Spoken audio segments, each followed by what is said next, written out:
You won't believe what happens next. Just then, flames erupted from the ceiling. Curly remembered his booze and poured it into a cup, barely in time. The two managed to narrowly escape the flames, but little did they realize this was merely the commencement of the game, with challenges yet to unfold.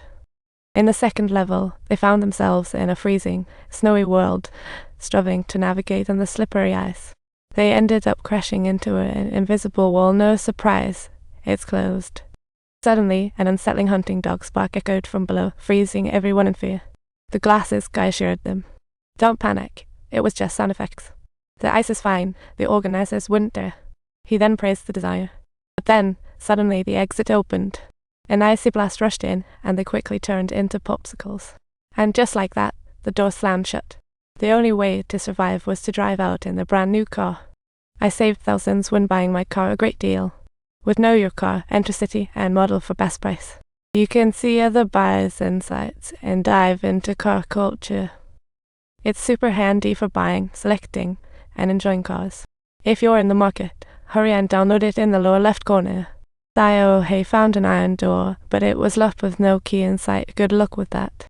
Damei found a down jacket, so everyone took turns wearing it to stay warm. Here comes the funny part. Xiaomei dug out a compass from her pocket. Following the compass needle, she suddenly thought of pulling a magnet out of a polar bear's mouth, but the ice was too hard to break. They tried everything and failed miserably. That's when Curly remembered his lighter and promptly tossed it over. But the lighter got stuck halfway. The glasses guy had to go grab it, and then surprise. They frantically searched, but ice blocked them.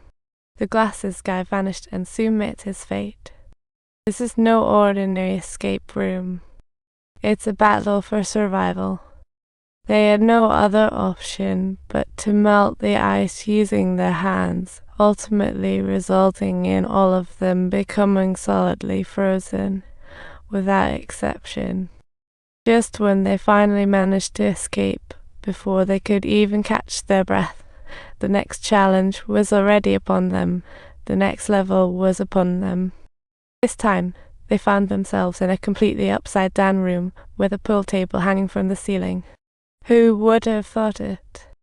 They were missing the 8-ball. Dahuzi realized this might be the key. Just as he was thinking, a floor panel dropped. Curly pulled him back just in time. Below them was at least a 20-story drop. Everyone quickly looked for clues, and Xiaomei spotted a puzzle on the opposite wall. Maybe it had the answer. With Dahuzi's help, Xiaomei climbed up and finished the puzzle. But what does this puzzle mean? Then someone noticed the pattern of the puzzle cleverly indicates a total of 4 pool balls. Combining the numbers gave 9,810, but entering it showed an error.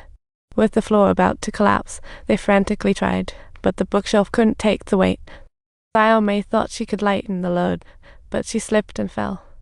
In the upside-down room, Xiaomei realized the password might be upside down.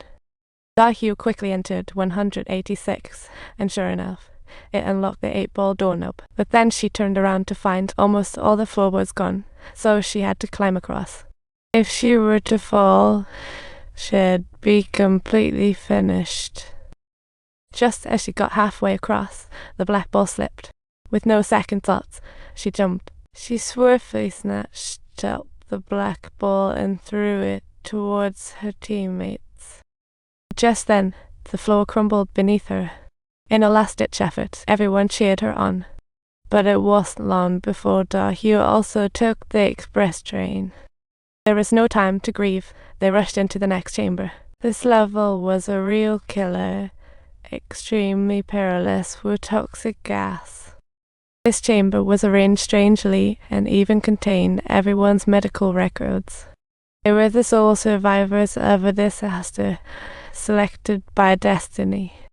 The organizers clearly wanted to see just how tough they were in life or death situations.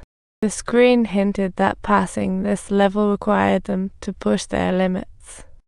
The timer started, and everyone scrambled for clues. But Xiaomei wasn't going to be pushed around, so she smashed the camera with the metal rod.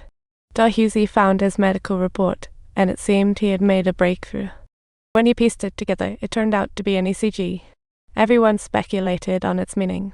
Breaking the limits might mean pushing their heart rates lunchtime. Sayohei decided to give Dahusey a shock to spike his heart rate. Dahusey looked bewildered, but agreed. One zap left Dahusey dazed, and his heart rate shot up to 200. Sayohei was relentless and zapped him again.